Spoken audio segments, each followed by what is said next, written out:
Having interviewed him 3 times, I can attest that Keith Richards is fun to talk to. He's extraordinarily bright, articulate, charming, and believe it or not, very down to earth. No rock star pretensions whatsoever. The interview you're about to hear took place on September 17th, 1982, in the Manhattan office of Keith's personal manager. Keith had just finished mixing his Main Offender solo album. Accompanying me today on that day was world-class music transcriber Jesse Gress, who'd been assigned to write a guitar lesson to go along with my guitar player cover story. At various times, you'll hear Jesse and Keith playing unplugged electric guitars as they discuss techniques. When Keith walked into the room that afternoon, Jesse and I were looking at a photo of vintage fuzztones. Keith looked over our shoulders and studied the picture for a minute and then started commenting, and that jump-started the conversation. Some of the highlights of our time together include Keith talking about how to get a great distortion sound, tips for playing in open tunings, the importance of acoustic guitar, and a long section on how he writes songs. Keith gives intriguing insights into the Rolling Stones and shares his feelings about Muddy Waters, Howlin' Wolf, Robert Johnson, and other musical touchstones. He also waxes philosophical about the meaning of music, the dangers of fame, and what he would have musicians learn from him. Great stuff from a great musician, and it all ends with a nice guitar lesson. Hope you enjoy it. And thanks, Keith.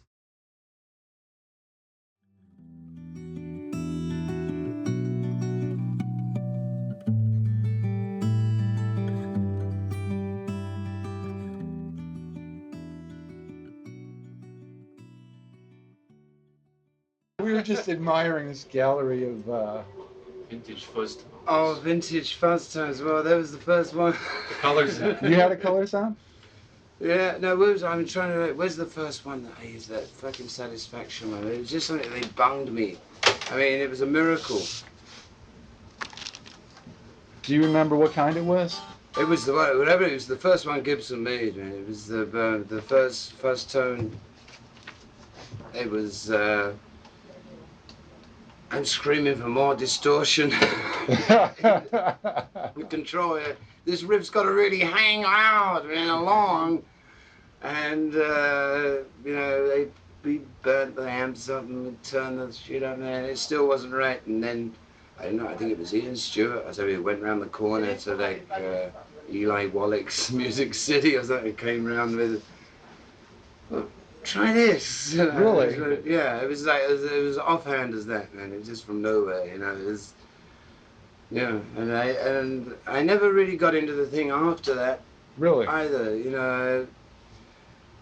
It's got a very limited use, but it was just the right time, you know, for that song. You know, I said that the riff on this, if it's gonna make this song is gonna make it or break it on the length that you can drag that, unless you want to get into horns or something, which wouldn't work. You know, like first, you know, we don't have the time, and you know, it wouldn't sound right. So, yeah, it was one of those fortuitous things. You know, there's a couple of boxes. Maybe Wallach's had got some, which was because we were recording, which was then RCA, which was then Hiders. I don't know what it is now. You know, it's that it's right round the corner. Fine. You know, and so somebody came and said, well, they got a couple of boxes, distortion boxes. There you go. Our new issues on the phenomenon of how distortion's becoming so popular in music right now. And it's probably got something to do with the state of everybody's life.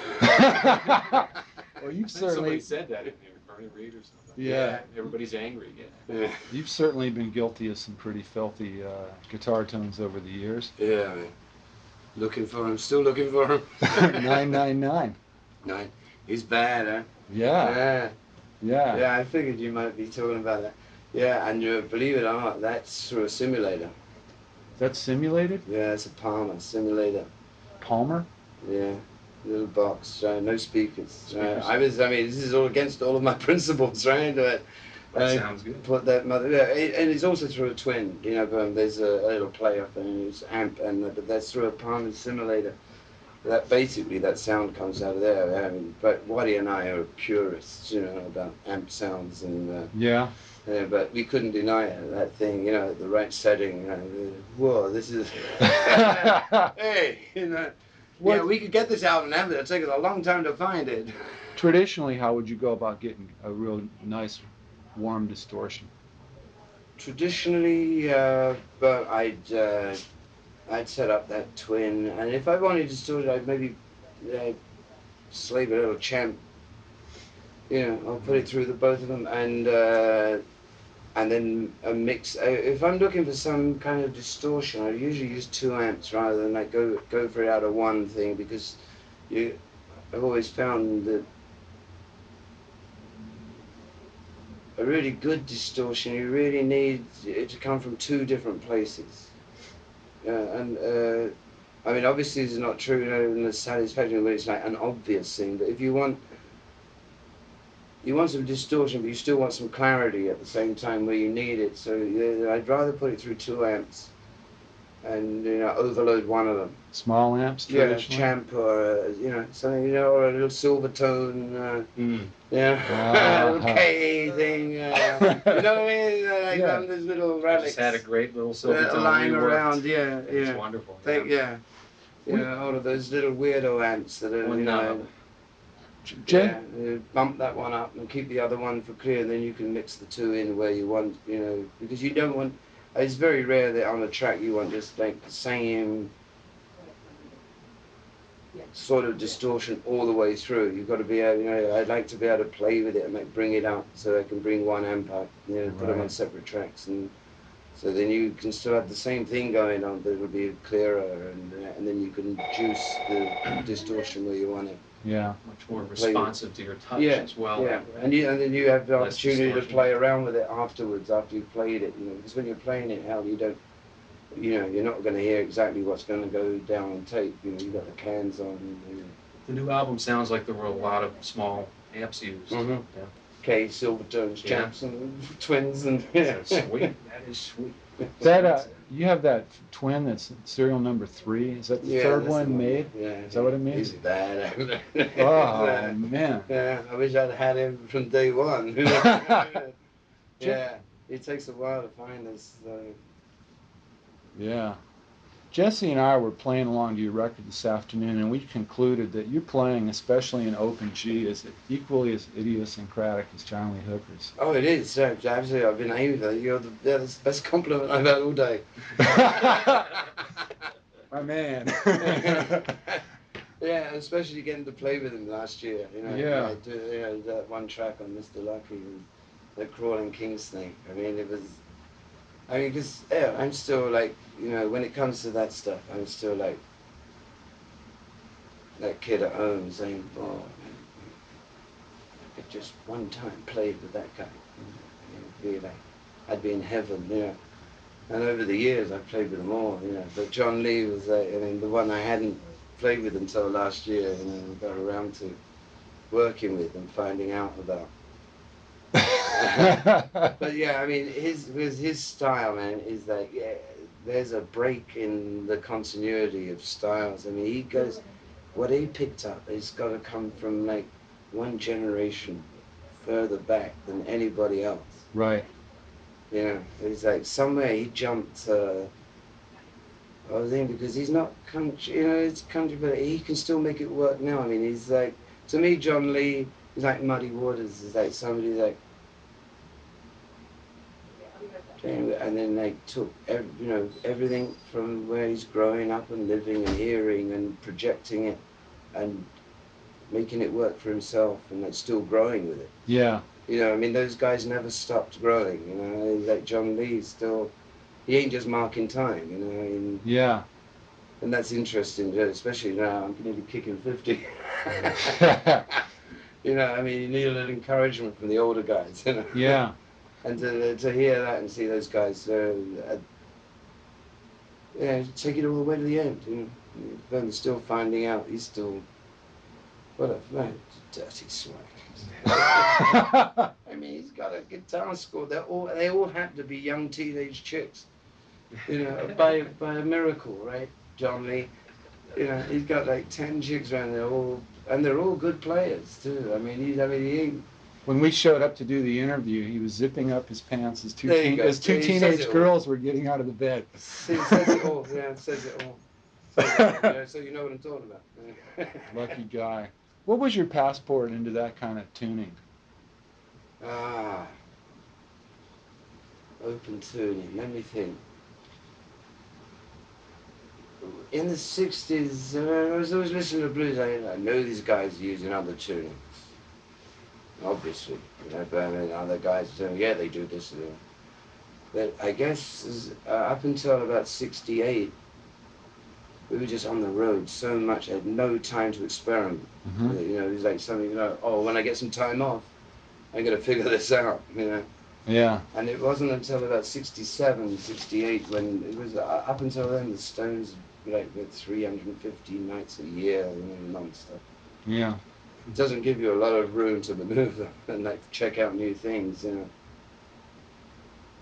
And in that year, in 67,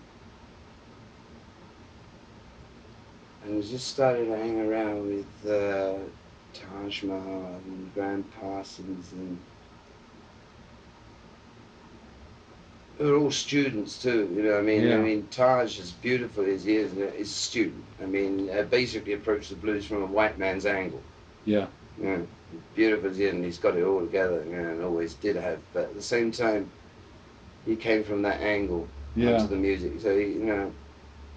And he's very academic about it, and he showed me a couple of things, and then starting to work, and Ry Cooder popped in, who had the tunings down, had the open G, and I was by then working on open D and open E tunings. Uh-huh. Yeah, Mainly for slide or? Yeah, for slide, but yeah, I was into that. I was trying to figure out Fred McDowell shit, you know, this Blind Willie McTowell stuff, you know, so well, you can do that, but then that string won't ring that way. You must have it tuned there. So in that year, I started to get into that, and Nashville tuning, the country boys too, you know, like the high string, Yeah. so the Nashville stringing, and all the other things you can do. It's The like what guitar cats do apart with your from just like records. the local, the regular, you know. Uh-huh. And saying, I'm locked into that. The guitar's capable of more than this. It must have. Or is it? Let's find out. G must have really struck like the resonant chord within you because it's given you so much music. It did, man. It did. I mean, it's just that bar. And I realized that one of the best rhythm guitar players in the world ever was Don Everly. Uh-huh. Who always used open tuning, barring. So, Oh, I didn't know that. Yeah. Ah. Don is the killer rhythm man. I mean, he was the one that turned me on to that. All of that. Yeah, I mean, it's the weirdest thing, right? Because I mean, that's really like country shit, basically. But if you didn't, that was why the Everly Brothers stuff was so, because his guitar was so hard, man. It was so. And it was all acoustic, right? So then I had to translate, can I translate this 5-string thing into electric? You know, or will it just like rumble and like not make it, you know, by being electrified you can overdo it. You know, you've got to get a certain dryness of tone and distortion at the same time. And it's so it's like more working on the sound than what, because you've got 5-string, as I say, you know, 5 strings. 3 notes, 2 fingers on an asshole, and you've got it. You're a musician. You can play the goddamn thing, you know, that's all it takes. But what to do with it is another thing, yeah, and I guess it did. I mean, I felt very comfortable with that. And I guess because of playing like concert tuning for years and years and years, I say, well, you know, yeah, I know that, you know, and I can really do that and that. And it suddenly, you know, it broke open the guitar again to me, like why, you know, as if it was a new instrument almost. Except, you know, I knew a few things so I could follow it through, and it was like a rebirth for me, you know, of playing guitar. Suddenly I got enthusiastic again, instead of saying, oh shit, I can't do that. But not totally, not so out in left field, because these 3 strings are constant. Right, so you have the structure, and you say, well, what can you do? How do you make a minor? You know, how can you do this and that? And so I figured all those things out. Yeah, so it was kind of an exercise in a way, like self-imposed, you know, but it was fun to do, so I did it. And some of the, you know, some of the weird, and I'm still finding things on that 5-string, that little break-in, I mean, down, down, down, down, you know, you wouldn't even attempt it on it. Yeah, that shit. Sweet, yeah. I had to listen to that twice and 3 times and hear. And you can still, you know. Sounded like a B bender at first. Sounded like Yeah, there's a bender. There is a bender on there as well, but that's really? it's not on that. That's not the guitar that's playing. You know, it'll be, yeah. First time I've attempted the bender, and I'm always aware of the weight that I put with my thumb on the neck when I'm playing. You know, and half the time if I'm playing a bender, you know, like the whole thing's going down, I'm putting some weight on there. So, you know. So you have to learn like to be pretty weightless on that thing to make it work. You know? But I think it was my first attempt. You know, but there's about 8 guitars on there. You know, I mean overall, but we kind of decided to do that before we started down there. Hey, I want to pick up on some of those experiments that I left off around Street Fighting Man time. Yeah. Yeah, you know, I went into that heavy overlaying of guitars, different tunings, all of them in different tunings, and that Jumping Jack Flash, Street Fighting. Yeah. Was Jumping Jack Flash in an open tuning? Yeah. It was G? Yeah, no, open E. Open E. You know, I mean, a lot of, when you hear bar bands, for instance, thousands of them around the country, covering Jumpin' Jack Flash, doing a nice job of it, most people would opt for like the Johnny Winter version of it, which didn't. No, there's a certain ring that you can get there. And that's what's always fascinating about open stringing. Very true, is that you can get these other notes ringing sympathetic. It's almost like a C-type thing in a way. Like unexpected notes, ring out. You know, you say, oh, that's a constant. That one can go all the way through this thing. Mm-hmm. Yeah. You know? And so then you start, and then it gets down to touch. You know, like just brushing. You know, you're hitting like the 2 bottom strings hard and leaving a little space for an open one to ring, and you get into that. You know, the 5-string is like, well, and I thought I knew 6 strings. I don't even know 5. You know, I mean, let's go to the ukulele, see what we don't know. Have you consciously ever worked out, like say Chuck Berry, like a lot of the Chuck Berry riffs will lay in G tuning because of the same tuning, you know, that kind of stuff. But when you go to add this string and do like what would sound, this is going to go crazy. Exactly. I mean, I would do exactly the opposite. You would. I would pull it away, like Chuck would.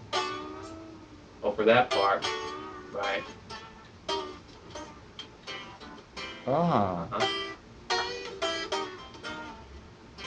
Go towards it for the bends. Down to the floor. Down to the floor. Yeah. But what I'm saying is, if you were to, would you ever adapt something that you learned in standard tuning that you played all the time? Oh, like instead of perhaps like doing this, you know, where in standard tuning, where you would actually take this note because it's detuned and play this instead, you know, with the bend here to get the sound of that. Oh yeah. You start to figure out like the in betweens between 6-string. It was with. If you had a 5-string, I mean, a lot of it becomes even more apparent, you know, because if you're down in the open G, you know, with that as a G, then, you know, then you've got like all this.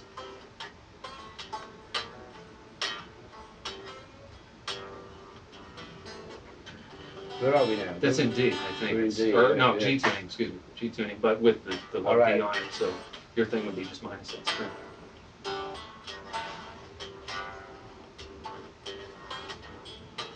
No, we're not.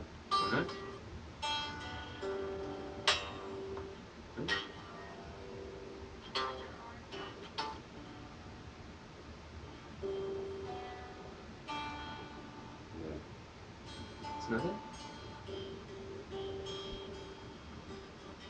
it? Are one of these guitars tuned? D, B, G, D, G. We got a note out here. Wonder what I did. Well, I was readjusting my tuning because on the new album, did you play, is it almost all open G or is there a lot of capo work at the first fret? My Patty's. What is it?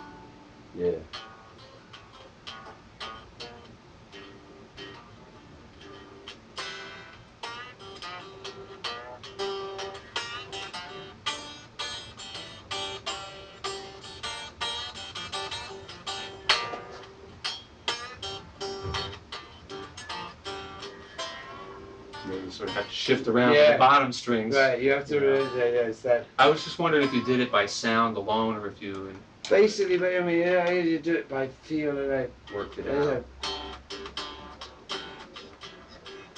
Because I've seen you solo in G tuning. On Yeah, film. now you can do it. Yeah, but it's G tuning is like something that I still look upon as a baby. Mm-hmm. You know, after all these years, Really? it's still like, yeah, it's still like there's so much in there, you know, and it's like you know that you're missing a lot of it half the time because a lot of the time you're just sort of blocking in what it is you do know. I mean, because hey, you've got to play, right? But you know, it never stops to amaze me that open 5 is on the. See, I mean, when you can go. It's a wacky instrument. Yeah. You know, I And mean, when it's you- like when six you one-string amplify- instruments. And what I was always amazed about, when I first found out 5 years ago, strictly blues stuff, and nearly all acoustic. And to me, the only interesting experiment was whether that would amplify. What were the riffs that led you into? Well, rock- it's so the easy rock. to go like.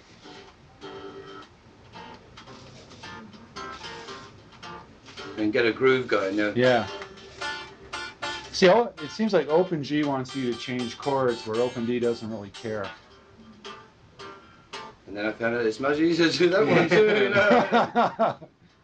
Especially if you want to reach the extra. Yeah, especially if you're not Chuck Berry and don't have hands like 6 feet spread, you know? Then if you want to jump, well, that's why you went to 5-string then, because it would keep everything consistent. Because if you were doing that yeah, here, they made a lot of and that. then you were to jump to easier, here, you would although, have to I jump mean, I back got to the very good at standpoint. You know, I mean, Yeah, I got that one, but sure. well, Upright. at the same time, yeah, I mean, that's a very limiting thing. I mean, Chuck was my man, you know. He was the one that said, when I said, he was the one that made me say, I want to play guitar, Jesus Christ. You know what I mean? I'd listened to guitar players. When I was about 15 or 16, I'd listened to guitar players. It was very interesting, nice, but I guess the difference between what I'd heard before 1956 or 57 and after that was, right after that, you know, with Little Richard and Elvis and Chuck Berry, suddenly I knew what it was I wanted to do. It was the hardest thing about that age, you know, when people say, well, what are you going to be when you grow up? Yeah. I don't know, an engine driver? You know, I mean, you know, you don't know, you have no idea, right? And suddenly that problem was taken care of for me by listening to that shit. I know what I want to do, now I know what to go for. Whereas before, my life was the usual teenage kid, you know, like, I don't know, going to school, getting thrown out. Doesn't seem to be going too well around here. That sounds so Parents are pissed off with me. I've not turned out exactly what they thought. And you're, and there you are, you know, and then suddenly I had a focal point, something that, oh, I know. Now I know. Yeah. Yeah, I mean, not that I was naive enough, even at that age, to expect it to pan out, but at least I had something to go for, which, like, you know, somewhere to channel the energies that you have at that age, you know. Yeah. And it's, I think definitely rock and roll, you have to start, right, somewhere around there. Yeah, right when your hormones are kicking in. Yeah, Mhm. yeah, exactly. I mean, that's Yeah. it. I mean, if you don't get the juice then, you never will. But then it's a matter of sustaining the juice. Like Muddy Waters, you have a real knack for understanding rhythm guitar as like a procreant drive, you know, the sex drive type of primal energy. Well, it that's a seems. compliment. Thank you. Do you feel that way? Yeah, I mean, but this is my man. He's the guy I listen to. I mean, so, you know, maybe I just picked it up off of him, but I mean, or I recognized it, you know, and it was just the same as my drive. You know? Well, they Because, said. I mean, I felt an immediate affinity. You know, when I had Muddy go, yeah. Yeah. Like, hey, Rolling Stone. hey, you can't be harder than that, man. I mean, you said it all right there. You know? And so all I want to do is like be able to do that. You know? Do you have a favorite memory of Muddy Waters? I have several. I mean, the weirdest one, I guess, was when we first went into Chess Studios in '64. Yeah, first time we came here. Went to Chicago to record most of the second, third album, the Chess, and we walked in, and there's Phil Chess, and there's Ron Naylor, the engineer, and this guy painting the ceiling. And as we walked by, into the studio, he said, "Oh, by the way, this is Muddy Waters, and he's painting the scene." Oh my He God! wasn't selling records at the time. This is the way you got treated. There's Muddy. My first meeting with Muddy Waters is like with the paintbrush dripping. Excuse me, Oh no! Covered in white paint, white overalls. This is Muddy Waters, and I'm dying, right? I mean, this is like I get to meet the man, and he's painting that fucking ceiling, and I'm gonna work in his studio. And it's like, oh, ouch. Oh, this is the record business, right? The highs with the lows, you know what I mean? Oh boy, So it was funny, right? I mean, because in that one little meeting, in those few seconds, Muddy taught me more. It's a pleasure to meet you. And he's painting the fucking scene, and he's my fucking god, right? There's a lot of respectability just in that scene, because somebody falls on hard with times. a glance, with a look in his eye, he was saying, "Well, you could be painting the ceiling next to you." Taking care of business too. Because he had no idea that we revered him. I think he was just like another bunch of creeps. But he always credited the band, Rolling Stones. He did yes, yeah. But and plus that, to us, when we started the Rolling Stones, we were just little kids, right? We felt we had some of the licks down there, but our aim was to turn other people on to Muddy Waters.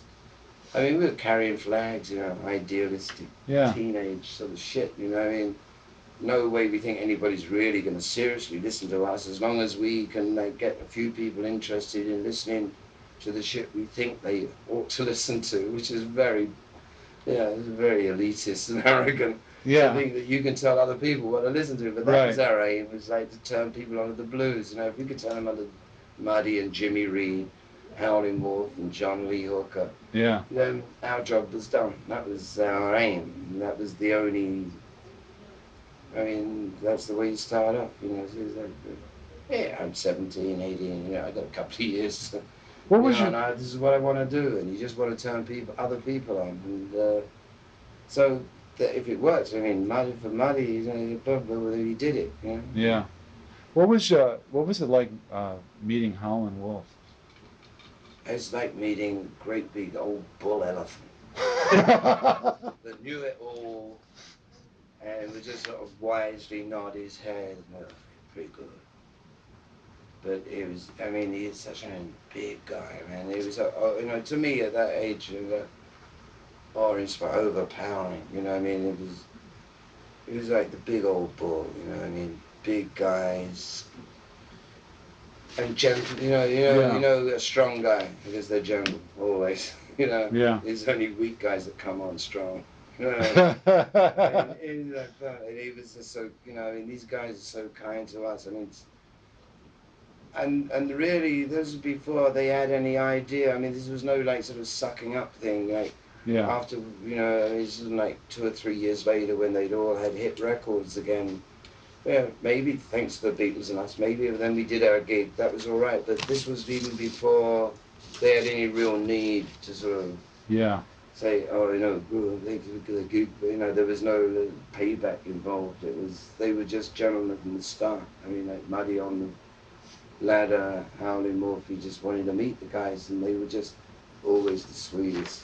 If you could have Willie Dixon too, another one, man, encouragement from the start. Yeah. I need a little, these guys, they need to jerk us up for, some snotty-nosed little kids from London taking over their turf, but they were, that's what about being a man's all about, I asked Willie Dixon about the Stones once, and he said when I first met them, they were naked-faced little kids, and I don't know what happened. Next time I saw them, they had hair all over them.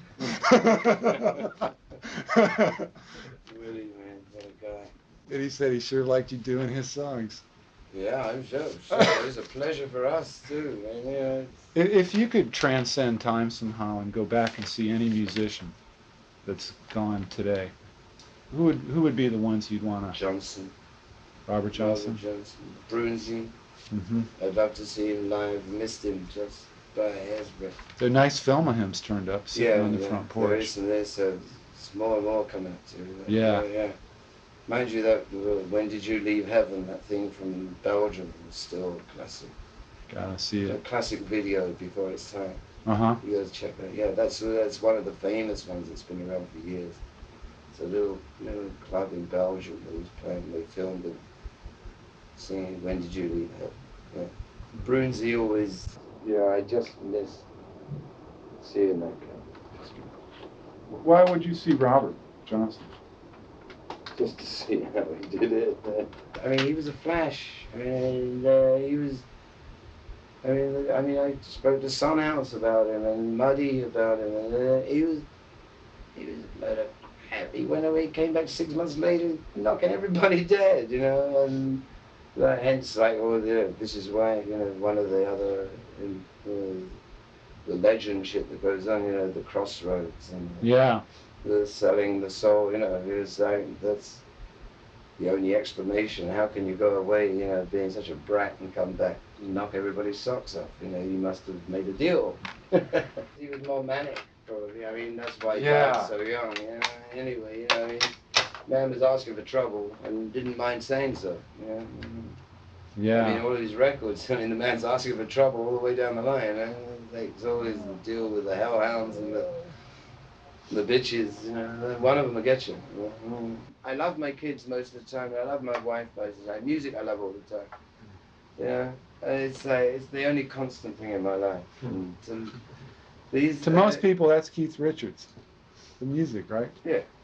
I mean, it's like, it's the one thing you can count on. That's true. Doesn't change unless you change it. Did you ever find a correlation between Latin styles and early rock and roll stuff? There's a Cuban Latin beat. I saw this very interesting show about a guitar player named Arsenio Rodriguez, a Cuban guitarist, and he was father of the clave rhythm figure, which is basically, Bo Diddley beat, or reversing that. I have no problem with that because basically I feel that any beat that you've got on this continent come from Africa. Really, I mean, it depends on the climate and the people that were controlling your area. Either Spanish, French, or English. That would determine from there on which way it would go. But if you take a broad view from it, any music from the islands of Latin America, Africa, and it's the predominant tribal beat of that area that has taken over. This is why I always found the islands like Jamaica and reggae so fascinating, because to me it was just another manifestation of the movement of rhythm and harmony and melody over the face of the planet. That's what counts to me. I mean, I look upon things in a weird light. I mean, maybe you are in the same light. But I can give you the history of the world. Just give me their music. I'll tell you what they're like. Give me a tribe's music. I'll tell you how they live, what they smell like, almost. I mean, that'll give me more information than talking to them or looking at them. I can get more information out of their music first off, than anything else. There's no lying when you're playing music. Yeah, it's true. No, exactly. I mean, this is why. I mean, when that Iron Curtain went down, baby, it was jeans and rock and roll that took that wall down. And in the long run, it wasn't all of those atomic weapons and that facing down and all that big bullshit. What finally crumbled it was the fucking music, man. You cannot stop it. It's the most subversive thing, which is like, now I realize why I was so surprised, when we started getting busted for it. But they got a hard on against a rock and roll band for it, and it's being perceived as some social threat to the world. now I realize they're a little bit hipper than I was, because they realized.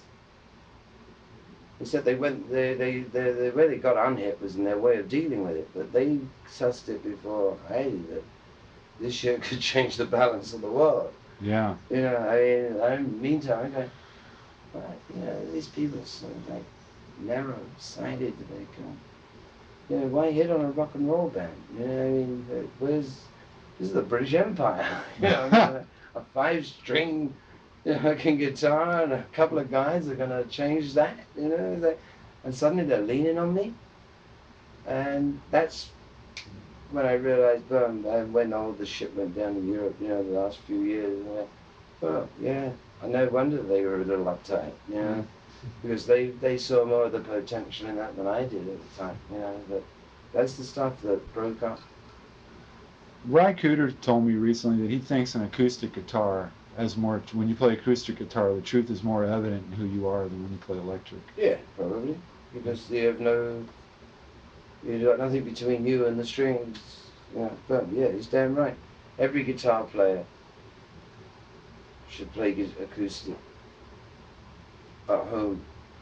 But no matter whatever he does, if you don't keep up your acoustic work, you're never going to get the full potential out of an electric drum. Because if you lose that touch, you can get sloppy. Electricity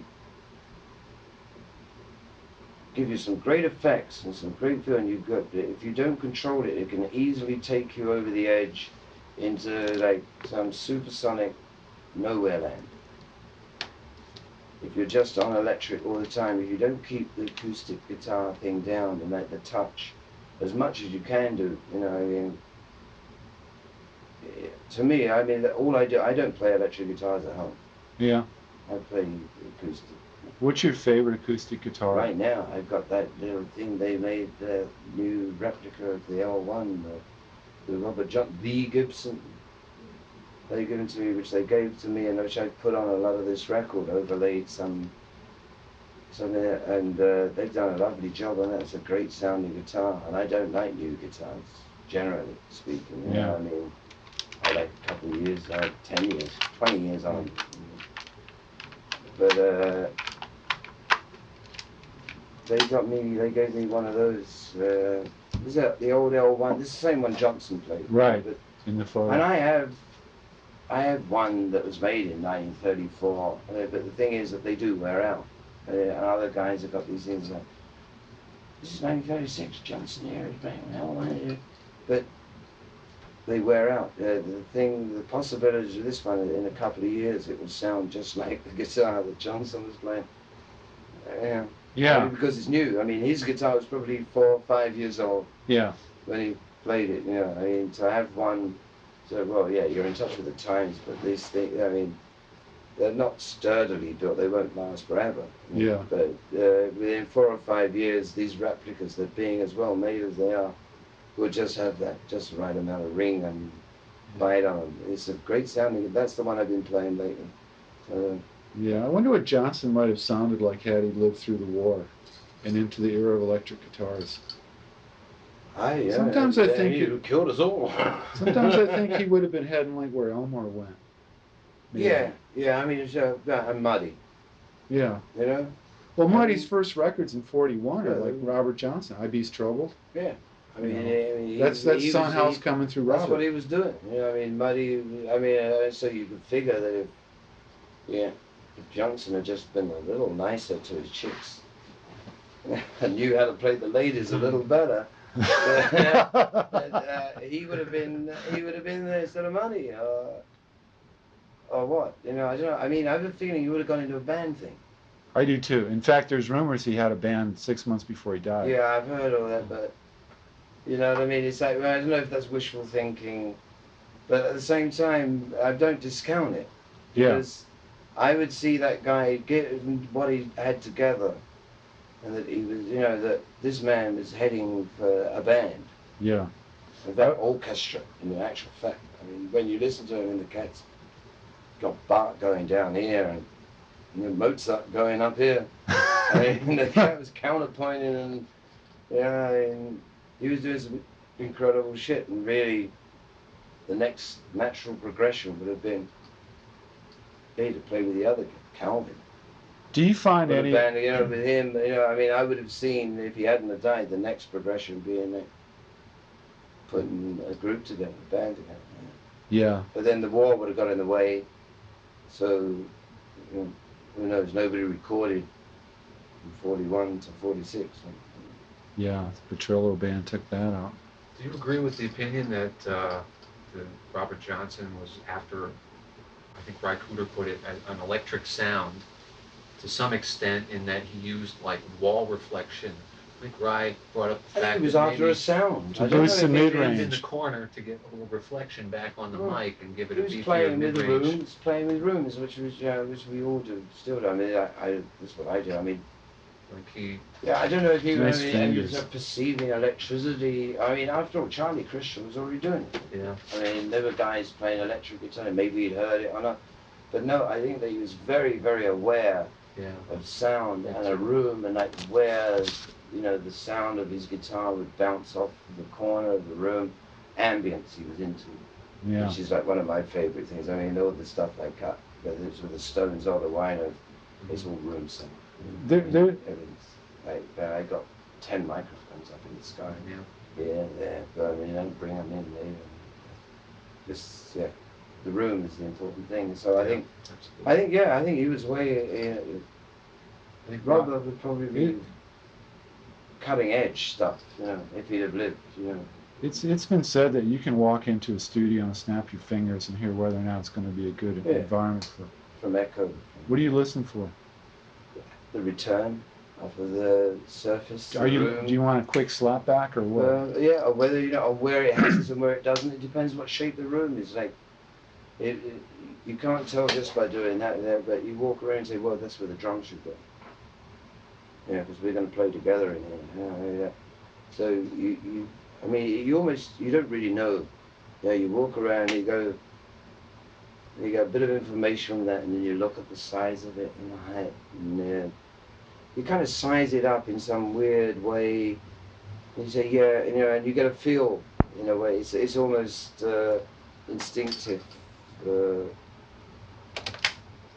It's not something you could guide technically and say for sure this is going to work, but you get a feel almost every Yeah. 5 minutes of walking around a room. And say, yeah, is that big enough space? Is the ceiling high enough? And you give it a couple of slaps to see where echo returns, and where it returns from, and how quickly it returns. Yeah. And I mean, no room should defeat a man or a band. You know, I mean, you should be able to deal with any room, but some rooms are better than others. You know? Yeah. And it's always a fine call. You know, I mean, even the first sessions that we did for this album, we realised after 5 days we had the drums in the wrong place, and that was the only wrong thing. You know, like, once we shifted it, suddenly it all, you know, it was like, okay, we can do the whole lot, and suddenly it all sounded fantastic. And it's just, I mean, a room is what you got, right? It's what you got to work with. If you're going to record a band together, people together, I mean, all this, I mean, we don't need to get into this other shit, the way they make records now, like, call down to the typewriter. You know. Give me a little more bass on that. Oh, that chorus. I don't know how to record like that, and it would never interest me to record, by machinery. You know. Has your method, let's say, for recording acoustic guitar changed much since Satisfaction? No, Describe not it. much. Not much. Yeah, I started making records saying, do I like it? Yeah, does this turn me on? And that's been my, and I don't see why, and I've refused to be budged from that criteria. Yeah. Really, you know, if I start to think about what do they want to hear, then I say I'm out of here.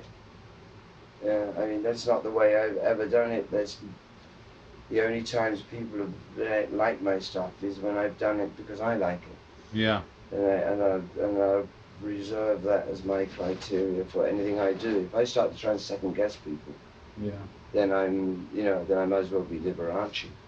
or Lawrence Welk, or that means I want to be a star instead of having to be forced to be one.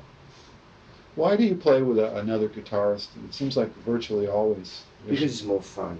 Yeah? It's more fun to play with another guitar. I mean, no one guitar player is that interesting. Not one. I don't give it's Govia, Hendrix, anybody. Robert John's the most interesting idea of a solo guitar player to me. And as we've already said, he was looking to go for a band. He was just building himself. Yeah, to a guitar, there's nothing more interesting for me. Listening to myself play is like one thing, but what I can do with somebody else and how you can interact and how you can play and throw things back and forth and like pick up a drop beat and fling things against the ceiling and see if they stick and they don't and they fall on your head and you still pick it up. To me, that's the fun of it. That's to play with other people. Yeah, and at the same time you're learning. Yeah, because you're turning each other on and you're showing. So the solo guitar thing is a vacuum to me. You mentioned in the past that like Woody could drop his pick. You'd intuitively and instinctively cover his part. Do you have that similar relationship with Waddy Wachtel? Yeah. What appeals to you about him, his playing? Waddy, well, I put it like this. Steve Jordan and I, we did the Aretha Franklin Jumping Jack Flash video, and that's where we started to work together. Although we've been looking at each other for several years before then, and Charlie Watson said, if you're going to work with somebody else, work with George. So I had Charlie's blessing on that. Oh, that's great. Yeah. So that was a great boost for me. And then we did the Chuck Berry thing, and then it started to widen our thing, and then it was like, after that, it became apparent that either I was going to do nothing, or I was going to, have to do a solo album, just because there was nothing else to do that I was interested in, but I wanted to work. Yeah. And this split with Nick and the Stones and had been going on for 2 or 3 years already. I mean, it's almost as long as World War II, I think. In retrospect, I'll talk to you about that later. Not such a bad thing, because at least we patched it together again and everybody's still there, and it might have been a good thing. But at that point, I said to Steve, well, look, we decided to put a band together, man, because I can't work without a band. And so Steve looks at me, yeah, right. What about, who do you want to play with? And I said, guitar. And I looked at him, Waddy Wachtel. And he looked at me, the very words.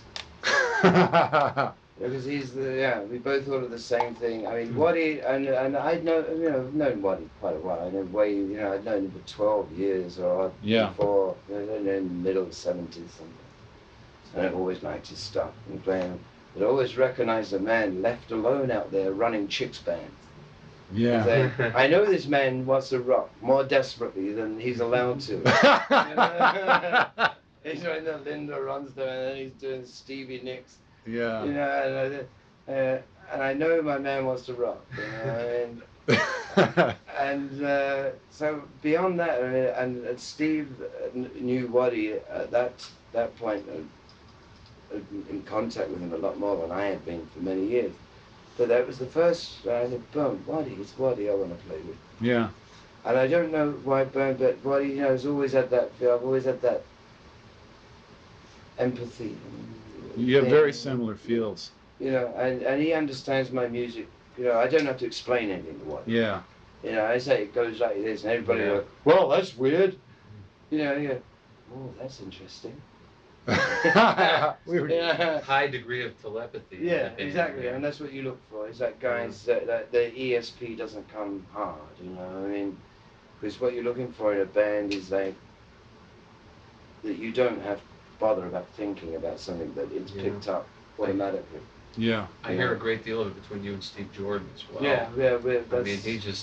He follows you to the T. It's amazing. Yeah, I drop the beat and we play and we toy with it. But not just that, but the shifting between a swing feel and a straight feel. Yeah, He'll be cooking. Back it up and then all of a smack sudden it home and then let it fly a little.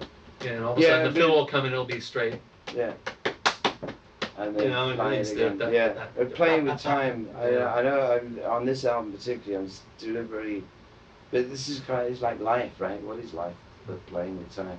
Yeah. Yeah. So we've got to play with it, really. On a musical level, that's what I'm doing.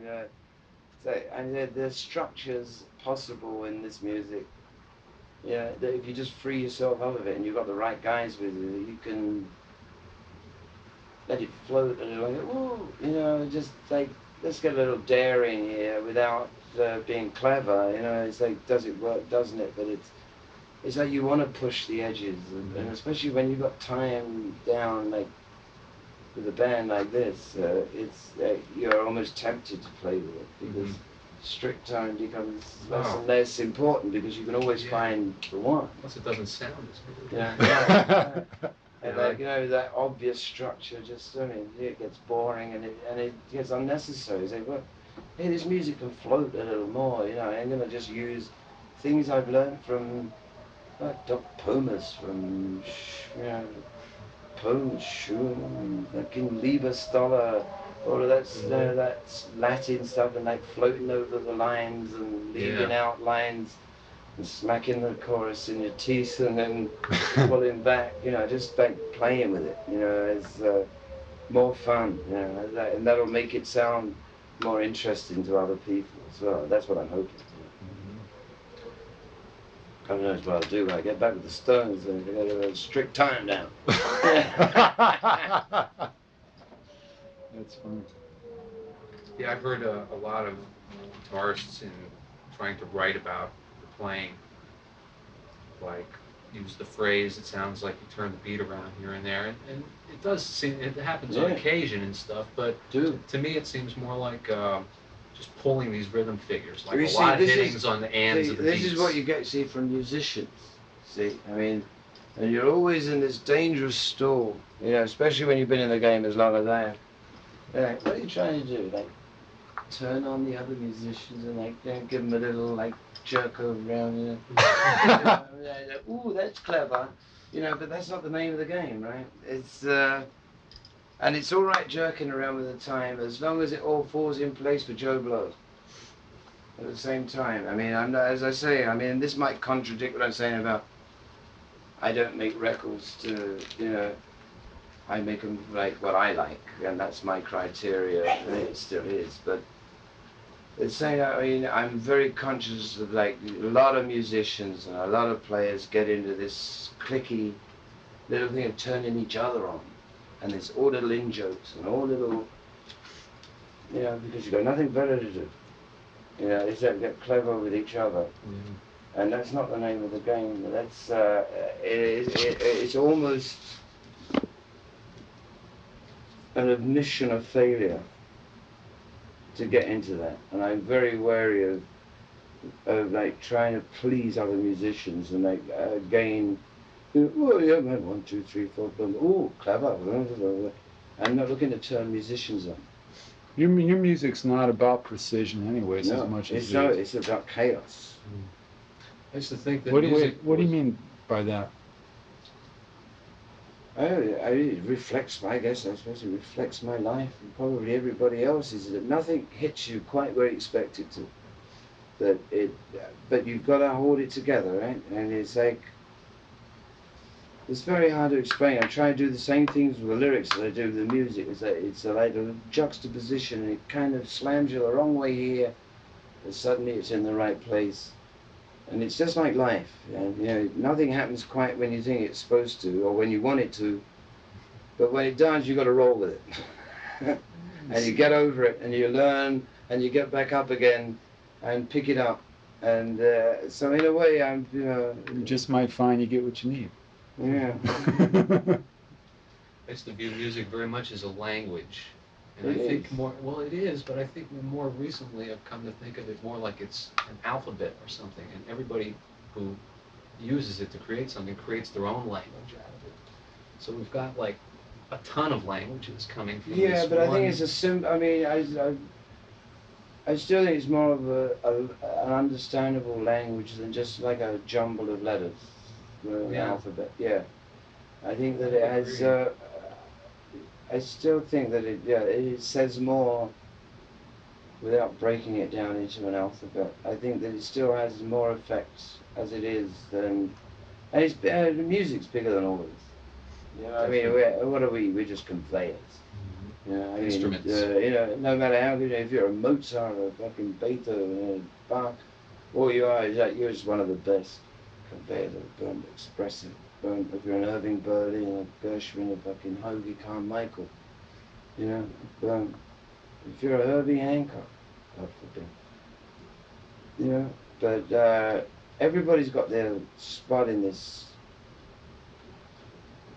I hate to see music being used as propaganda, which increasingly more it is, and always. Then I think back and I say, well, it always has been. You know, national anthems, you know, Bunbury Valley. You know, I mean, music started off as a signaling process. When it comes down to it, music evolved out of necessity, not out of pleasure. It's like you can talk Yeah. about it And forever. and then somebody got lucky, and suddenly they whipped the other tribe's ass.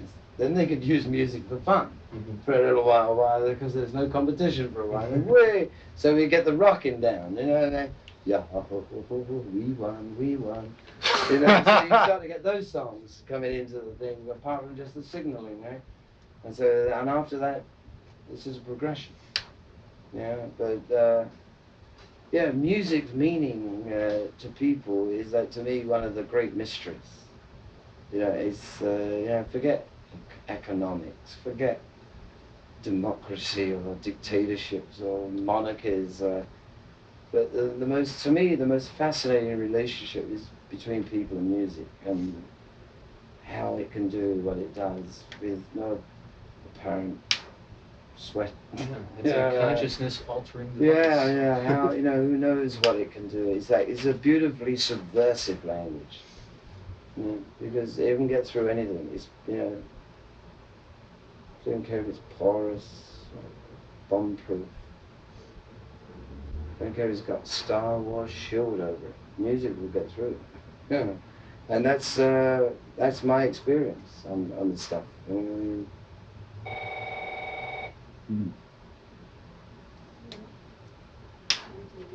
you've only got to look at the new billboard, right? Who's on the front? Fucking Beethoven and Mozart. Really? All right. You can't ask for better than that, boys. As your approach was, Imagine what they would have done if they'd had a little DAT recorder.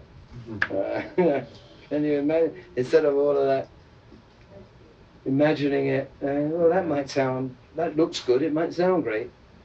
Yeah, I mean, like, all up here. I mean, those guys had to carry it all up there. I mean, we live in it's another thing, right? Being able to play that back.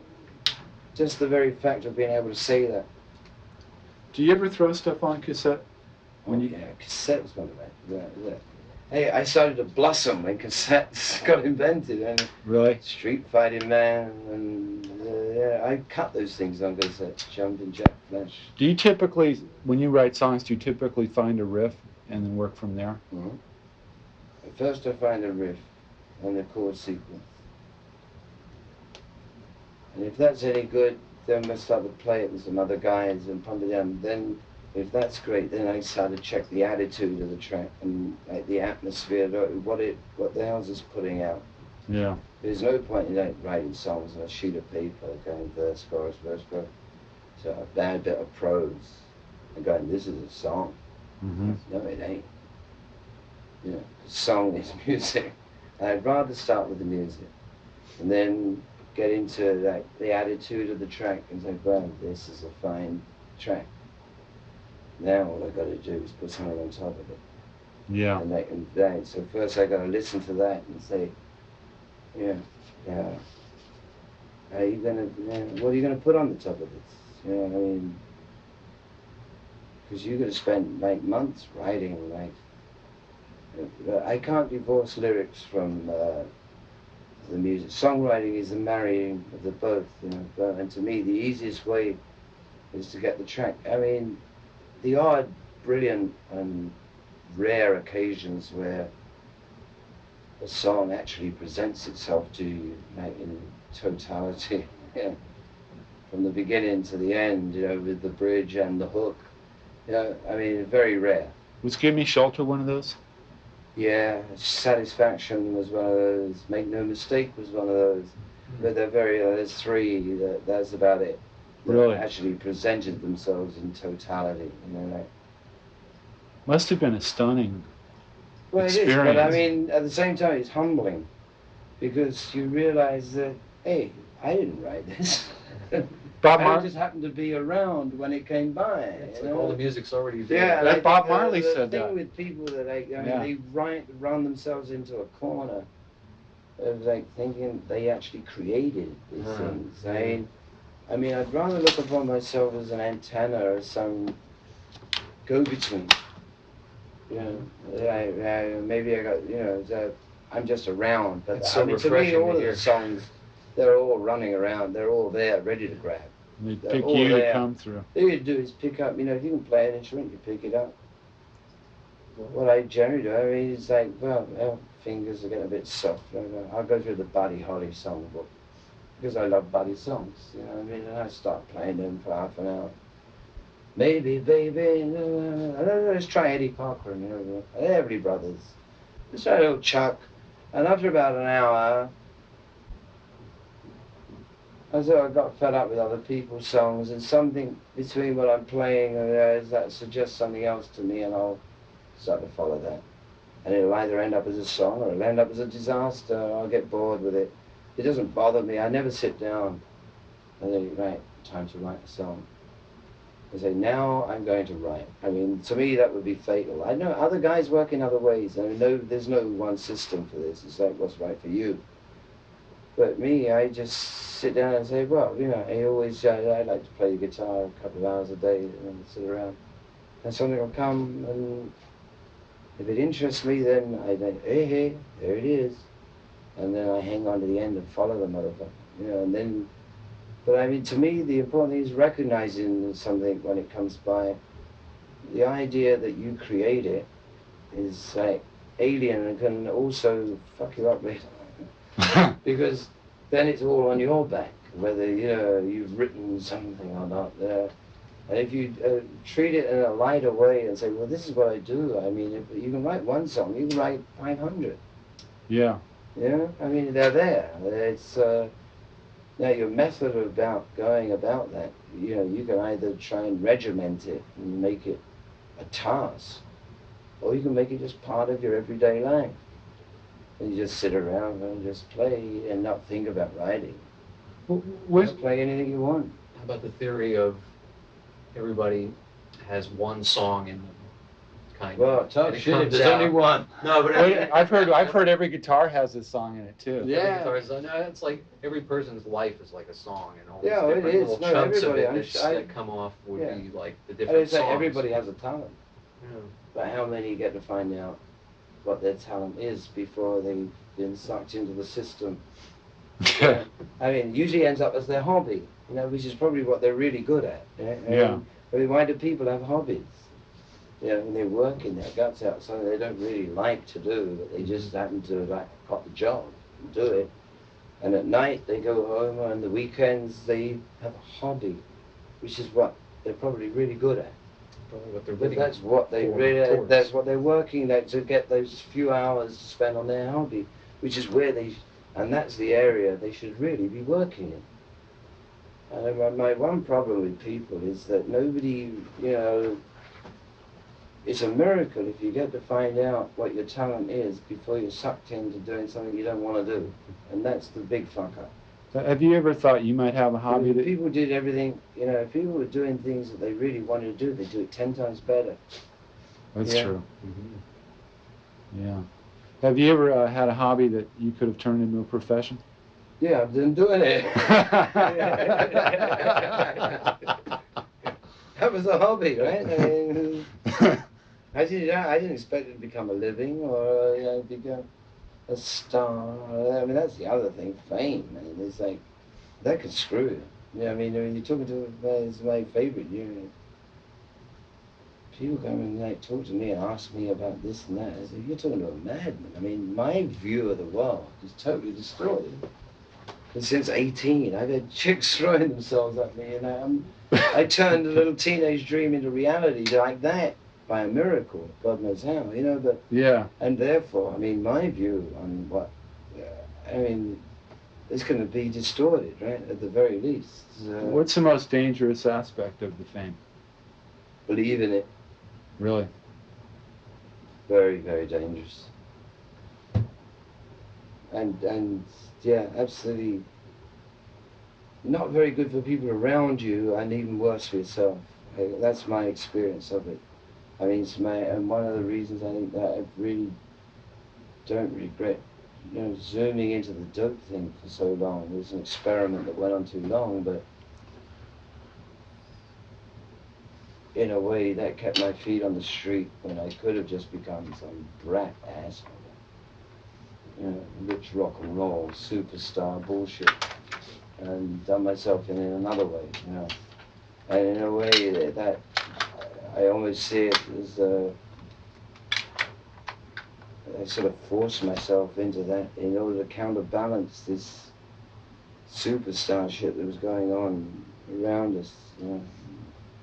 And I say, no, I want to put my foot in a deep puddle because I don't want to go up in that stratosphere and like hang out up there with the Maharishi and Nick and Paul McCartney, and you know, it's like almost a deliberate attempt to sort of get out of it, you know, and like letting the broken tooth hang for 5 years. Shit, a deliberate anti.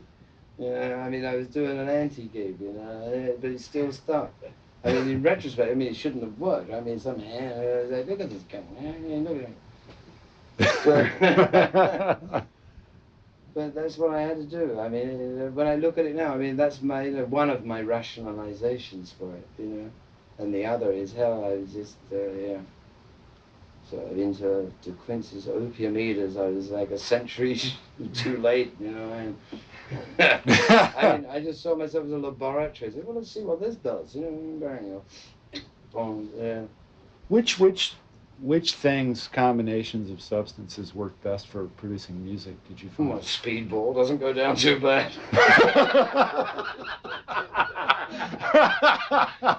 Those are the days, like, oh, fuck. You got the answer there. A clear mind, a cold shower, and a 10-mile walk after breakfast. Those are the ingredients that make good records. I'll take a leak, I'll be right back. Yeah. That's what fill my glass too.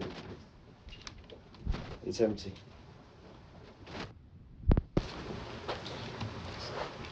This was my teenage guitar. Pink, mother of pearl. Is the reissue Dan Armstrong things? Oh, it's all from yeah. Chandler in San Francisco. Yeah. Chandler's place. And Armstrong, yeah. Yeah. They sound real clean. They're not real powerful, but they're very, very clean. Nice and full. Yeah, the guitars are way there. I mean, those music men that I've been using, they impress the shit out of me. Really? Yeah. Do you have 5-string one? Yeah, they made me a 5-string, and they also made me a six-string bass, and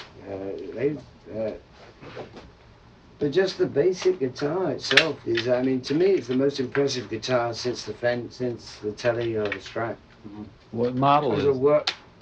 I really don't know, because I mean, I guess whatever it is, the first one, then, because this is the one I've been the carrying. Ernie Ball style body almost. Isn't it? Yeah. Ball is, 3 pegs on one side. Yeah, and you can change those pickup. You know, you can change that configuration of pickups in like a few minutes. You know, 10 minutes around. You know. But I got a couple of them set up, and I mean, I'm not one to go much beyond the Tellys, and I mean, I have the odd Guild, you know, and Gibson, Gretsch shit that I, you know, for extra color here and there, like jazz shit and soft shit and semi-acoustic shit. I love guitars, you know. But the Music Man has impressed me, and as an all-round working unit, that thing has surprised the shit out of me. Sometimes in the studio when I'm playing, I say, oh, wow, I can make this thing sound like a Strat. I can make this thing like a Gibson. Do you like high action? No, it depends. It depends what tune it. It depends. you know, what I'm going for. I've got no set thing for anything. It's like, I mean, if I've got 3 or 4 or 5 strings, you know, one with high action, one with a low, one with a medium, and then put it together, the combination with the guitar and the amp.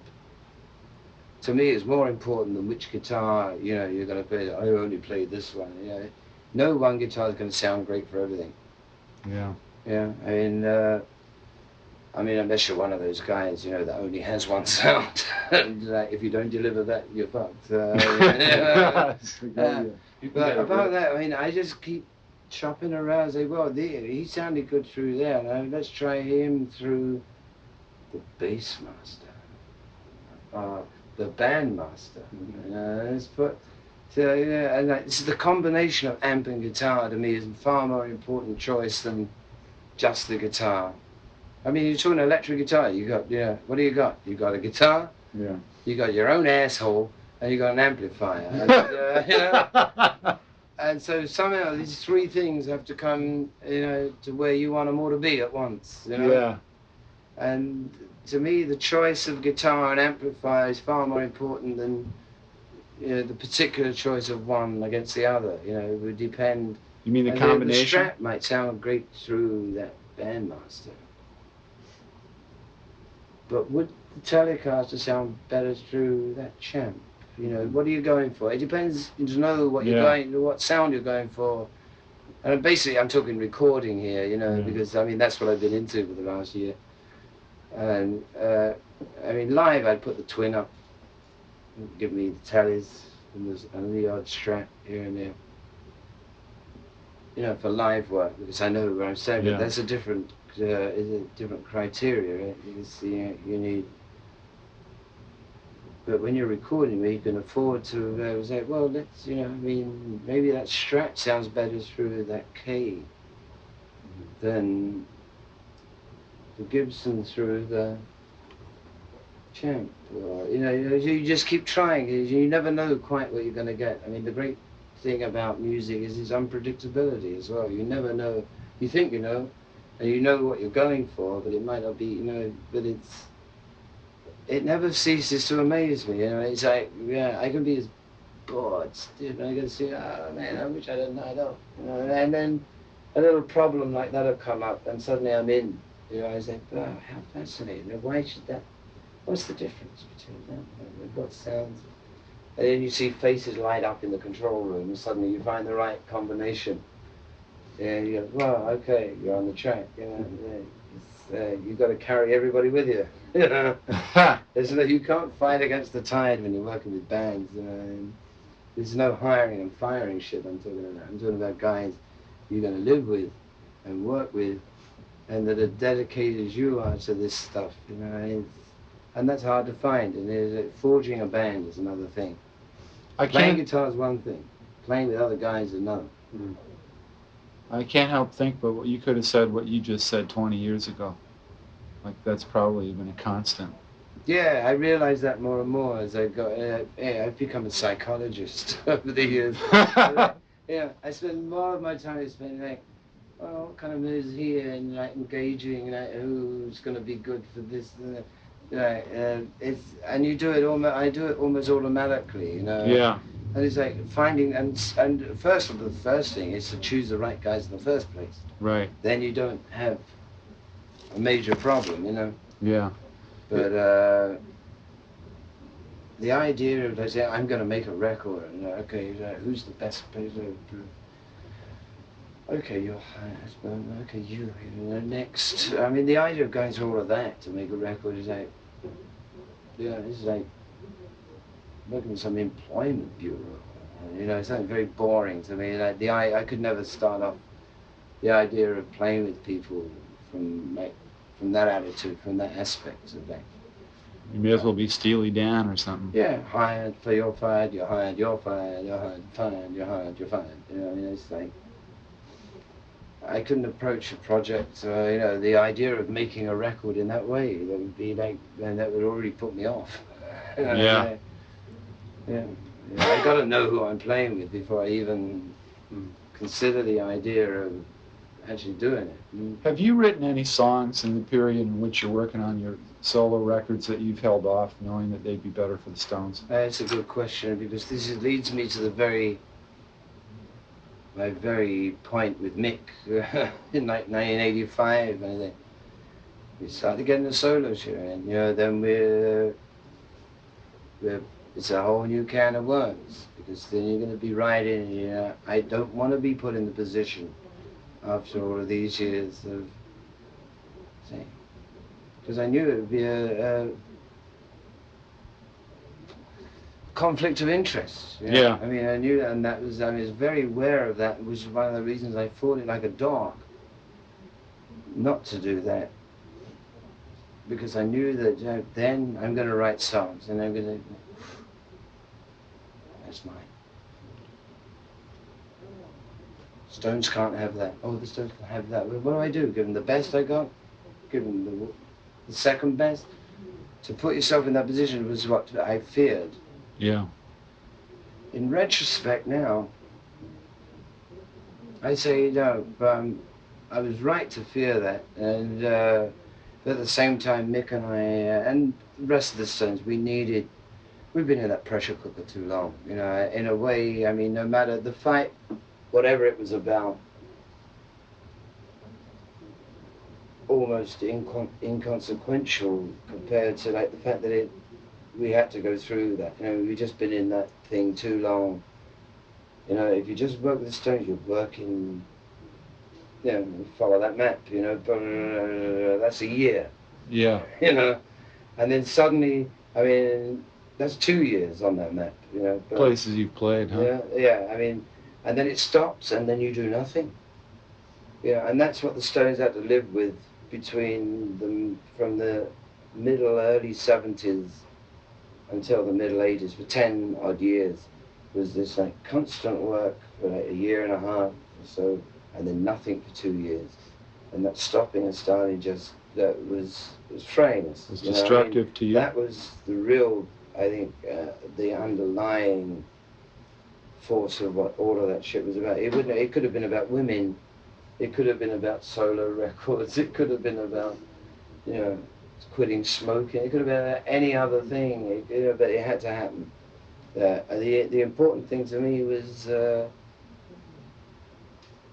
would it get back together again? And the steel wheels thing proved, that, can we make this thing work for us? The boom, we had to explode and out there, and could we bring back what we had to do in that period and bring it back and still keep the Stones and make the Stones a viable thing? And that, to me, was the crunch, was whether that could be done after everything that had gone down. And it did, I mean, so to me, the big battle has been fought and, on that front, and probably quite a necessary battle. And when it had to go down, well, it's never pleasant. Especially, it's not. I mean, it's like a family, right? It's Mick and me having a row, except it's on the front pages. And, it's hard. It's like you have an argument with your old lady, and the next day you read about it. It's like then, and you're continuing, and then the press are winding you up, and guys are going, well, he said that, yeah. I mean, and winding you up, Right, so like you're like conducting this fight publicly, and it's really it should be a private little matter, and in any other circumstances it would be, it'd be just like a family squabble. That nobody, some soap opera shit, forget about it. It's not really that important. National Enquirer. It's like bullshit, But except that we have to do it in the full glare of publicity, and which turns it into another thing, because then you've got to take your stances, and in fact they forced you into corners that maybe you could have gotten over. So Without that, so you got to deal with all this shit. But anyway, I mean, when it all came down to the bio, Mick and I had to sit together in a room and write songs for Steel Wheels. Well, we did it, and we made the Stones record in 6 months, which was pretty much against the odds in the record business. I mean, we'd never spent less than 2.5 years for the previous 10 years. Oh, they're going to make a record in 6 months and go on the road. Ha ha ha ha. But no, so that's what can be done. So in a way, I see the stuff that it helps the Stones as well. It's not. I mean, I don't look upon it as some excuse to like help the Stones because I'm now firmly on my other path as well. But I can see, that it's better that I work, Mick works, and Charlie, everybody. So when we do get together, there's none of this sort of, taking the thing off the blocks and, lube jobs and endless sort of trying to get the band back together because everybody's been playing. And that was apparent with the Steel Wheel scene that, everybody had said, well, we need this. We've been too long in that vacuum, in that bubble. You can't live in there forever, I mean, just one band. If the Stones got too big, really, for what the Stones wanted to be. Incredible, it's 5 people. Yeah. 5 guys. I mean, what the fuck's the deal about? You know what I mean? It's like, and suddenly what you want to do and that you would normally do every day, suddenly you can't do for 2 years. You can't just say, hey guys, let's go play down the bar. Which is how the band started. The whole idea is like, well, I hear there's an opening down at the, let's go and play. Suddenly you're too big to do that. And the business and the whole thing. See, I don't know. It's a strange thing, because I wish the Beatles were still around in a way because they could, kept on doing what they always did for us, which was open the doors and take the brunt. Of this new shit, because I mean, playing football stadiums, man, is not where it's at. I mean, it takes the whole shit what you want to do into another realm where you don't really want to be. But if that amount of people want to be there, who's going to say no? And so you're like stiffed. You know what I mean? Give me a 3,000-4,000 seater anytime with a roof on it. Yeah. No wind, no rain. Maybe a sound system.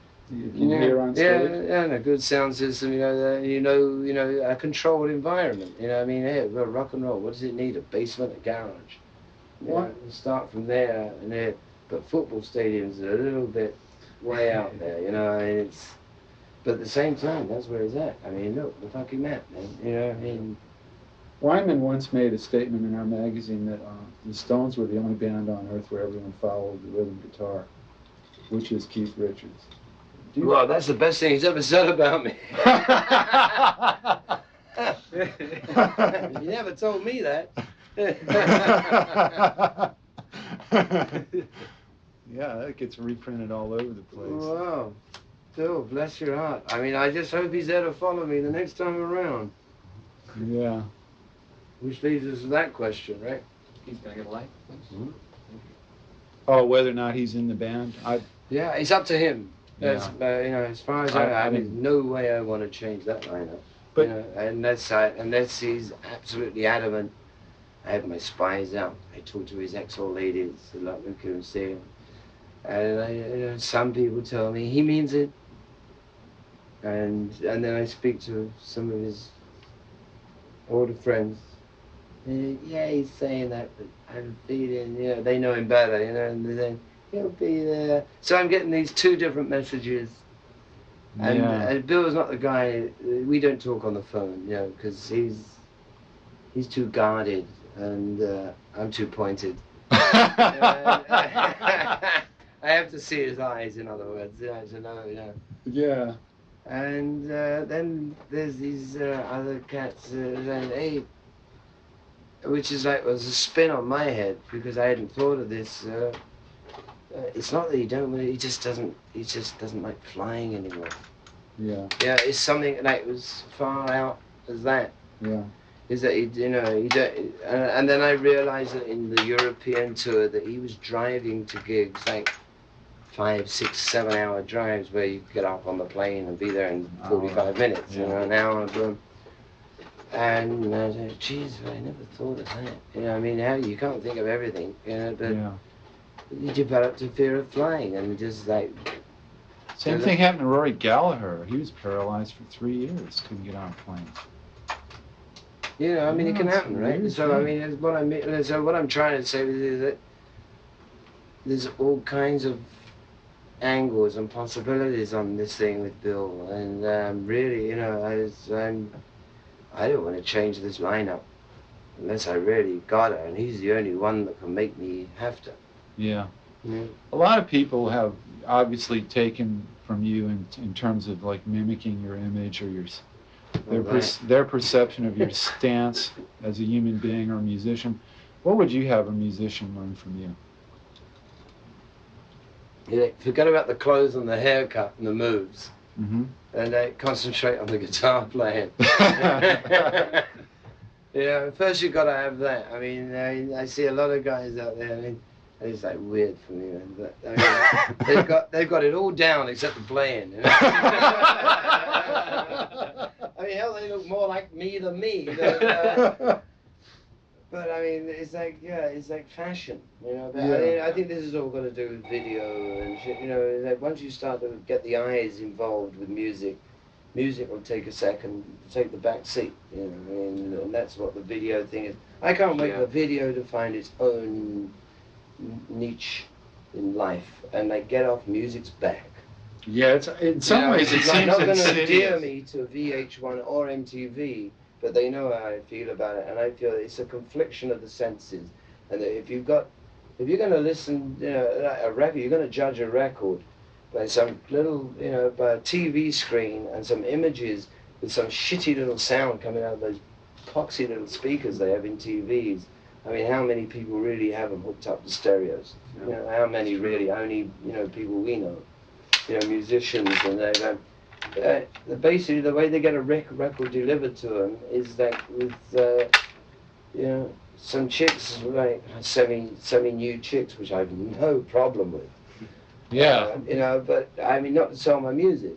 You know, Yeah. I mean, where the music becomes like elevator, background music is relegated, and of course, then you encourage people to become posers, and not composers, just posers. Yeah. Kids seem so much more influenced by what they Well, see yeah, than what you they get hear. away with it. I mean, you know, you could be a star for him. He's Andy Warhol's little dreams come true. Everybody was star for 15 minutes. Perhaps play the guitar because it looks cool rather than sounds cool. Want us to wrap it up? Can I Pleasure. take the last few minutes here and just nail you down for a few, 5 so to minutes? speak, Yeah. for a few Okay. musical examples? Okay, Jane. Fine. Just man the phones. I mean, woman the phones. Got away with women there, Keith. Yeah, maybe you better believe it. I'd just like to ask you a few, I don't want to call them too technical questions because they're not, but obviously one of your big sounds in the open G tuning, if we can make the string isn't here, is just a 1-4 chord combination, That's which it. That's it. really is a 1 chord. If you analyze it musically, you find there's an extra note in there that's not in the straight chord. It's Right. a Right. ninth. And that's the one that counts. Yeah, that's the one that counts and rings Wow, like a great. son of a bitch, you know? But when it comes to adapting, It's all suspension. yeah, it is. The suspension can go 2 ways. It can go south and north, basically. Yeah, You can suspend Exactly. a second And or it's a what you fourth. do with it. Yeah. It's what you do with it. Because you can suggest what's coming up next. Yeah. Or you can have it relate to what's just gone before. So a lot of your formations are based on this. Just from watching you on Yeah, video it and has stuff, to be you on a might play. project. Even But if then you're you can playing a go- Chuck then Berry-ish thing, you know, you play that Yeah. here and a 4 chord here. Then a you 5 have this chord here. interesting one.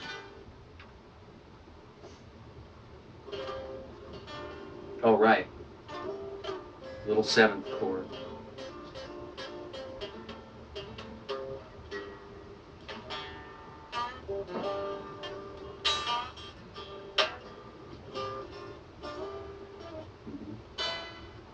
And then you I can believe you find based the whole beginning of Give Me Yeah. Shelter, the Yeah. signature riff on that little. Give Me Show was done in 6-string originally. But to Yeah, me, those that are one. another one of my familiar licks, which are those tone drops. You know, Mhm. bum, bum, bum, bum. They're all over the place in every song I've ever. Right. Oh, I heard yeah, another so one that you've been favoring recently that's an ascending thing. It's one of these chords and kind of like. It's not so recent either. That goes back to. That's not that recent. No, it's not recent. Okay. It was on a recent album. Whoops. Yeah, no, I mean, afterwards when I played it, half of these motifs I've been using for years. It's like where you put them, and Yeah, well, that was sort of what I meant by the one song within a concept. Yeah, really, You know, I really. mean, I mean, it doesn't to me, come it's out all- as the same song. It comes No. out as different sounding songs, but it's all you know, or Yeah, whoever. well, it's, I mean, channeling it's or- all goes with my theory. There's only one song in the world, and Adam and Eve wrote it, and the rest of them is variation. Hey, you stole that from John Lee Hooker. Hey, no, he didn't. I told him that. Right there. He got that from me, man. Yeah. When did he say that? I know, he took that from me, man. Really? Motherfucker, that's typical. That's why I love John Lee. Yes. Oh. You can check back on my archives, man. I've Oh. been saying that for donkey's years now. That's funny. There's only one song. Yeah, I guess I must have put it because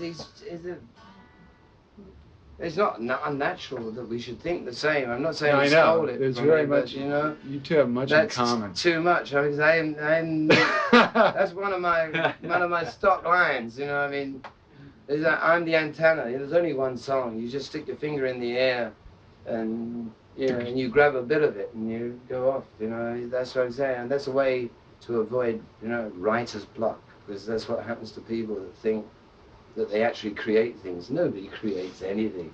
Yeah. That's my It's theory, there. 100%. And can you fucking just grab hold of it and It's so great recognize to hear it. you say that. Yeah. It is, yeah. How about when you would do a minor formation, the G tuning? Minus, yeah, that's That's interesting that's- because you can do it. You can make it really straight. Oh, so you do finger all three? Or not necessarily, because you can get it.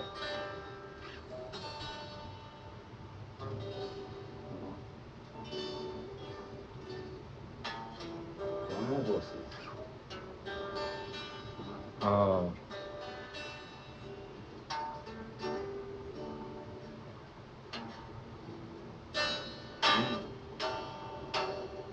See, you can make it clean. But if that But if open you want rings against it nicely. ring, you get this, and that's what I look for with 5 strings. I just get those. Yeah. See, I mean, I even leave the whole load open there.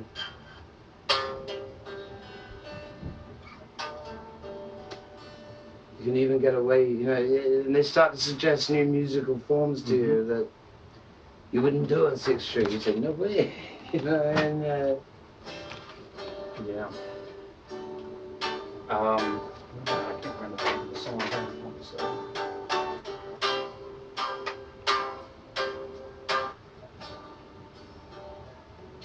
Oh, on Struggle. That's what it was. it's a struggle.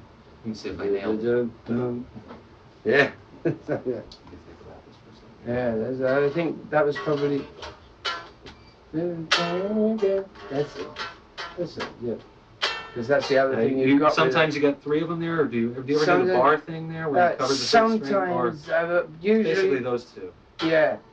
I mean, because Right. there's a lot of tricks involved, like just flattening the finger on one, and you can throw that in if you want to, like, when you say, oh, that's ringing too much. It's almost like an instinctive feel. You say, oh, I've just played that one clean and flatten the finger down. Uh-huh. Whereas otherwise, like that, because you're bouncing off of there, but Yeah. Whoops.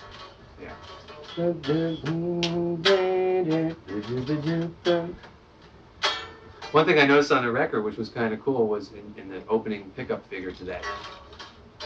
Sometimes you'd hit this, yeah, but slur it up. and Yeah, slur it up from a half step, Yeah. which gave it a really yeah, it gives sort it of a darker- dirty and darker minor- feel. minor Rather, sound.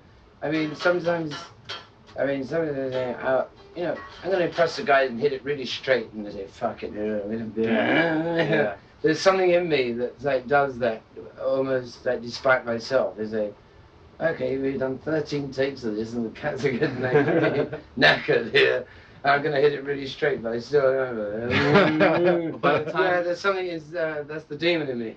There you By go. the time of the live video, the Expensive Winos video, it seemed that you were doing the same riff, similar to, let me see. Yeah, Right? yeah, Because it you're would be right. more accurate Right, you've than, been studying. right? Yeah, and on 'Cause stage this it's one's easier kinda to just iffy, like pop which it up. one you were Yeah. gonna do, right? So this So you like, can get the same thing without having to play it all. Yeah, you're right. and just the little Way things to in go, playing like Jesse. that mean so much. Let me think. Can't think of the tune now. There, instead of instead of keeping it in that octave. Which is what everybody would do. Yeah. As you become, but the more you play with open tuning, the more you realize the use of that root down there. Like you can throw it in, and musically it make no sense. I mean, if you wrote it out or suggested it or something, but if you just hinted it and like snap it back up, it gives a whole different character. What would make you decide to use a G-tuned 5-string for a minor groove like that, as opposed to just doing this on a standard 6-string like I think you do in Big Enough? It would probably be the sound of the guitar. Big Enough, I think, is the one that's in standard 6-string. Yeah. It's more like, because if you think about it, the 1/4 formation, right? Put on a 6-string is a nice minor. I mean, I'm telling you the truth here. I mean, it was sounding so good on a 6-string, I never bothered taking a 5. You know, like, the groove was happening. It was good enough. And, you know, so there was no need to sort of say, well, I've got the groove there. Well, plus you'd have to go. Then you know, for other changes, I would have to like rethink, and that would. I mean, a lot of things are done out of expediency. You know, like, well, the cats are ready to buck, they're ready to take. You know, I'd love to be able to like figure out, you know, that another time. You know, and so you just go for it. You know, in the way that you've already set the thing up, and usually what I do whenever I use 5-string on records, I mean, the overdub, 6-string, to get the other, the bottom end and the other plays against the chords, and see how these suspensions against suspension, we're all suspended here, forever. Well, what's nice about that figure is it's a suspension to a minor resolution, rather than which you're usually used to hearing, I know, yeah. This is the whatever, however, thing. but it's a suspension is a chord that loses the third, which defines whether it's major or minor. That's what kind of defines the gender of the chords. I know, but I love to hint at some other. It can resolve. Yeah. Oh, sure. It's just not used as much, and it's very refreshing. Yeah. It seems like there's been this evolution in your playing through the years. Obviously, there has, but to the point where, well, finally, to the point where when the Stones started, you were playing more simply. Then it seemed to get a little bit more complex until you switched over to basic, to more of the G-tune stuff. It almost seems like you were whittling away your style, stripping down to the essentials like Muddy or John Lee Hooker. Also making it stripping down. I like trying to find my own. I mean, throughout the 60s, it all happened so fast, and suddenly there you are, Birmingham, you've got to make a new single every 8 weeks, and each one has got to be better than the next, and you're on the road 350. There wasn't a lot of time to do much more than make the gig and come up with a hit song every 2 months, which is not enough of a task. Because I never thought of myself as songwriting is something I got thrown into out of necessity. It would never have occurred to me to be a songwriter. I want to be a guitar player. And then suddenly you were successful on your first record, which is cover jobs. But luckily of great songs which nobody's ever heard or can't remember, but they haven't heard, we just picked great material. That was our first thing, that was all we did. We covered other people's shit. There was no idea of, going beyond that, except suddenly, the first album is outselling the Beatles. And sat in there going, well, next. And how many other great songs are there out there? It's and Andrew Oldham, in his beautiful, arrogant, naive way. Well, you better start writing your own. What was the first one you wrote with me? As Tears Go By, which we had a /1 hit with Marianne Faithfull. So suddenly, we're songwriters. I mean, this is the most totally, anti Stone sort of song, you know, you could think of at the time. You know, I mean, we're trying to make a good version of Still a Fool. Right. And we're writing as years go by, you know, but when you start writing, it doesn't matter where the first one comes from. It's like you've got to start somewhere, right? Yeah. And so Andrew locked Mick and myself into a kitchen in this horrible little apartment we had, and said, "You ain't coming out." And there's no way out. You know, we're in the kitchen, we had some food, a couple of guitars, but we couldn't get at the John. And you know, we've got to come out with a song. And in his own little way, Andrew, that's where Andrew made his great contribution to the Stones, because there was no, I mean, that was like a totally, let's say, flatulent idea.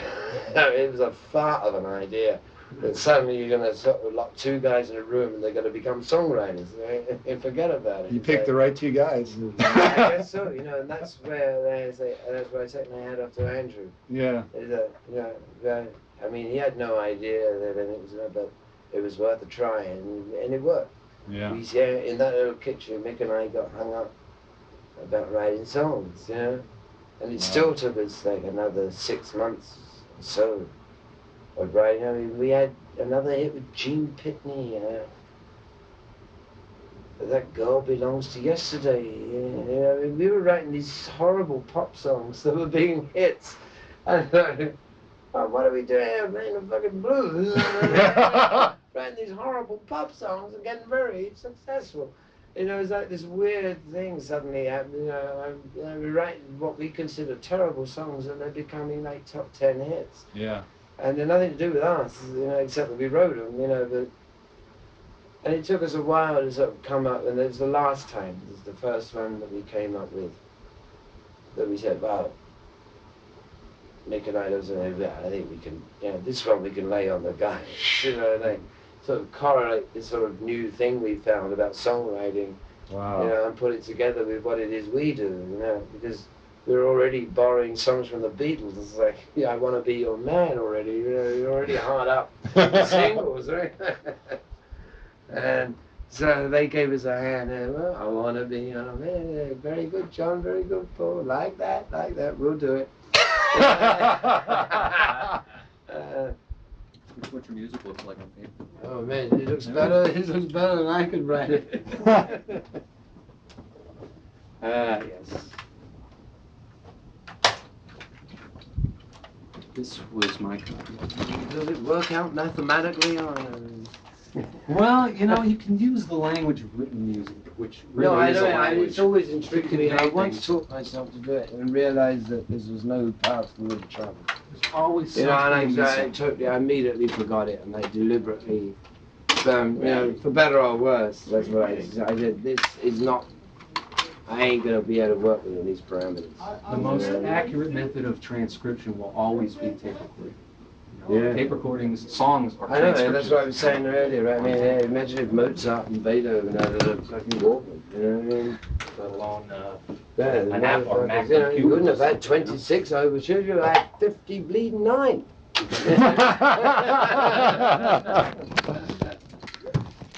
Yeah, it just helps you through the work. I mean, those guys, they'd be green with envy, man. They would. They would burn their wigs. Good. Doing well. Off with it. Burn it. Give me that tape recorder. What they would have done, they'd have prostituted themselves with one of them things. Absolutely. Bend over, no problem. Yeah, give it to me up the arse, right? And then give me the tape recorder. Gone to jail for that shit. Yeah. And that's where we're lucky. And that's why we can't abuse it. Yeah. There you talking. Well, thank Gentlemen, you, Keith. thank you. Yeah, it was a pleasure. Me too. Very- You know, it's like, Very much. that was an interview. That was fun. Yeah. Very good, very good. Well, maybe we can have a play together someday. Yeah, sometime. Have a blow. Okay, Bye. bye.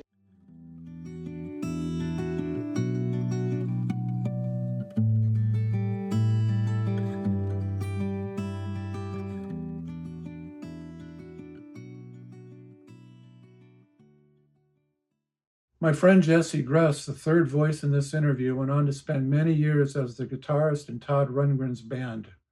Jesse, who was one of the nicest people I've ever known, passed away in February 2023. R.I.P., brother. Before signing off, I want to thank the fine folks at the University of North Carolina Southern Folklife Collection and my friend Nick Hunt, who engineers and produces my podcast.